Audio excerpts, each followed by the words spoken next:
Is this thing on? I can make 50 review videos, but I can't figure out how to get a microphone to work.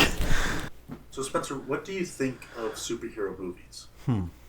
Well, I love superhero movies. I really do. It's all people want to talk about.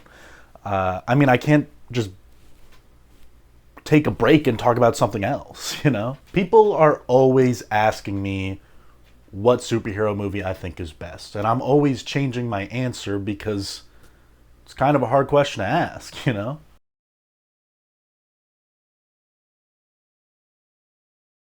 And people are talking about how they don't like strong female characters, and I'm like, hey man, if you don't want to see some hot super babe on screen for 2.5 hours, man, that's alright with me.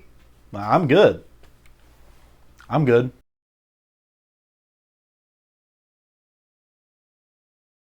No matter how many times I say I like a movie, someone will always call me some weird slur. I mean, can't we just get along for 2 minutes? I mean, Wait, we're not finished yet. I mean, after years of debating, I think it's the right time to talk about what the best superhero movie is. And I feel you guys probably could have guessed it by now.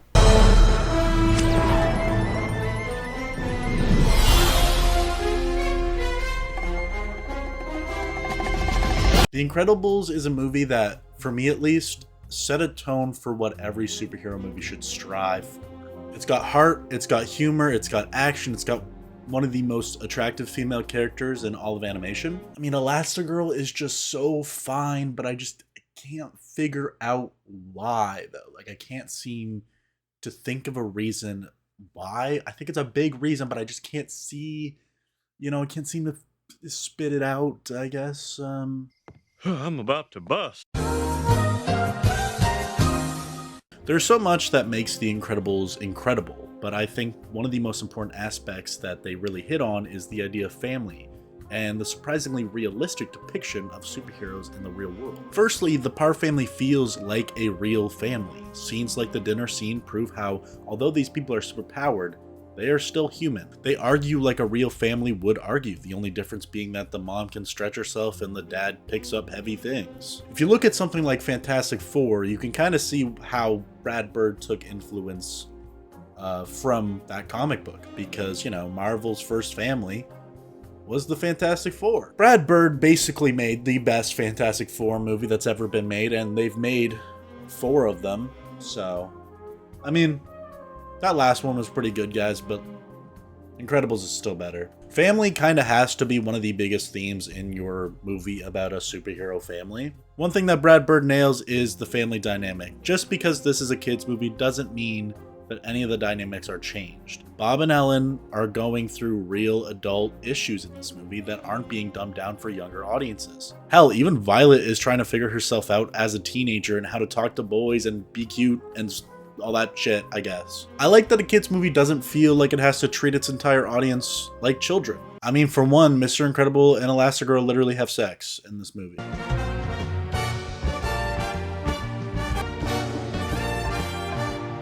Like, did no one notice that? Did no one notice this? There's also the fact that this movie is dealing with the lawsuits and the idea of heroes getting sued because of the damage they are causing. The beginning of the movie does a good job at giving the audience the needed exposition without feeling like it's just dumping information on you. It serves a purpose, and it's also fun and interesting because Brad knows how to write an interesting plot. So this is kind of random, but if you remember that scene where, Frozone and Mr. Incredible are getting arrested, and Frozone goes like, and freeze, and he freezes the police officer. I don't know if you've ever noticed this, but like when the other officers come in, they kick the door down and just scream, "Police officers!" I'll play it for you right now. Police officers! What if I did that every time I walked into a room? Like, what would that look like? Supply teacher with a major in English and a minor in politics who has a small YouTube channel and it is also writing novels. Also, I think that Syndrome is probably one of the coolest villains in any superhero movie. I mean, it's basic, it's kind of the definition of never meet your heroes. Buddy grows up idealizing this one man his whole life to have that man throw him in the back of a cop car and basically dismiss everything he is trying to do for him. But what I think is cool is that Syndrome is also kind of an incel. He expects Mr. Incredible to love him and make him his sidekick, and when he doesn't receive that, he immediately does everything in his power to make sure that Mr. Incredible pays for what he did to him. This movie is trying to do a lot, and it is trying to say a lot. And for the first time in probably the 4 years I've been doing this, I can finally say that it kind of does everything successfully. It's a story about family coming together. It's about not hiding who you are and using your strengths to do good. It's about relationships and the hard times that happen and how we solve our problems instead of letting them sit and stir. Without these characters, though, the movie just doesn't work. And every character has something interesting to do. Bob is having a midlife crisis that is putting his family at risk. Helen is struggling raising superpowered children. Dash feels like he isn't fully able to use his abilities for anything meaningful. And Violet is just going through normal teenage girl things. I don't really want to go through every character and how they change throughout the movie because that would take like way too long, but like honestly, everybody has a pretty good character arc. Seeing this family come together and fight for good, it's awesome. It's satisfying. I think the best parts of the movie are when everyone is fighting together and we get to see how the family dynamic changes when they are fighting. Now, I don't think I can end the video without mentioning how fucking good the music is, bro.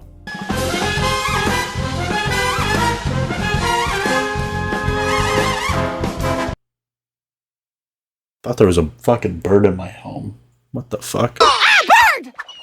Michael Giacchino simply doesn't miss. I mean, the song Incredible Again, literally my gym playlist. Like, how can you not lift to this banger?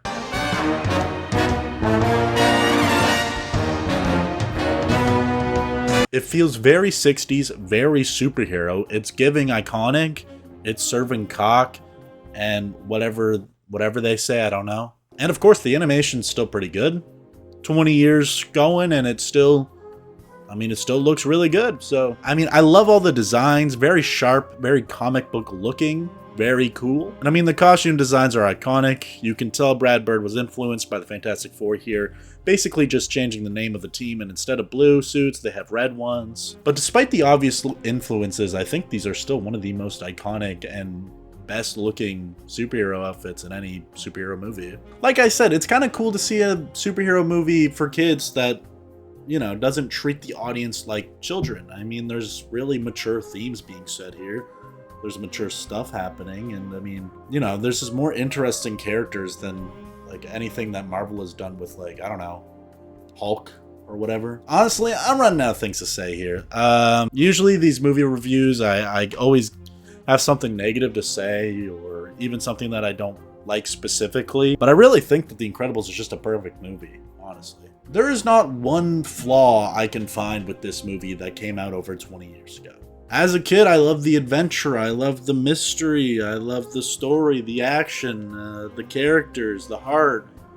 I think I just liked everything, honestly. And as an adult, I can honestly say that I still love all of that.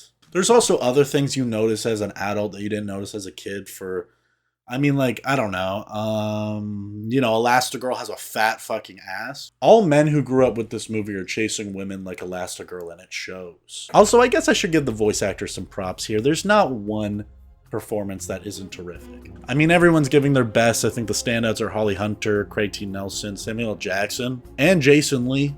They all do really great. Those are my standouts. Like, it's hard. I just really like this movie. I thought this would be a longer video, but quite frankly, this movie's just good, so I just talked about all the good stuff, and it didn't take me that long. That nigga farted, dog. This movie stands the test of time. 20 years from now, I think it will still be as great as I say it is right now. A sequel, of course, was inevitable, but it could never have lived up to this masterpiece. I think this was lightning in a bottle. Maybe the third one's gonna be good, but I doubt it because it's not being directed by Brad Bird. Maybe it's just nostalgia talking, but I think The Incredibles is still one of the greatest superhero movies ever made. And I don't see many movies coming out in the near future that are going to change that. 10 out of 10 movie, Elastigirl, booty pics. Anyways, thanks everybody for watching. I really appreciate it. I hope this video finds the right audience, because I know that, like, not many people might watch this. I don't actually know. This movie just meant a lot to me growing up. So I thought, why not share it with the world? Y'all ever notice that I move my hands a lot? I think it's the French part of me, you know? Voulez-vous coucher avec moi? You know? Type shit. Fuck no. Honestly, it's nice to share this movie with, like, the people subscribed. I don't know. Oh, remember to like and subscribe, because that makes me horny when you do it. I was just hurt and traumatized, disgusted. Oh, also, I don't know if you guys know, because I don't really put it up anymore, but I have social media. Here's where you can follow me. Here it is. Come on, please. Please. Please. I don't know. I wanted to hit 700 subscribers before January. I don't know when this is coming out. When I'm recording this, it's like the 16th of September. Yeah, I fucking don't know. I don't know. But hopefully we hit 700 soon. And then we get to 1,000. Then we party. Literal party going down. I will host. I don't care. All right, guys. Remember, stay safe, stay healthy, stay sexy. I love you. Goodbye. I mean, okay. Bye. Ah. Reach this fuck, eat 'em up, eat 'em up, eat 'em up.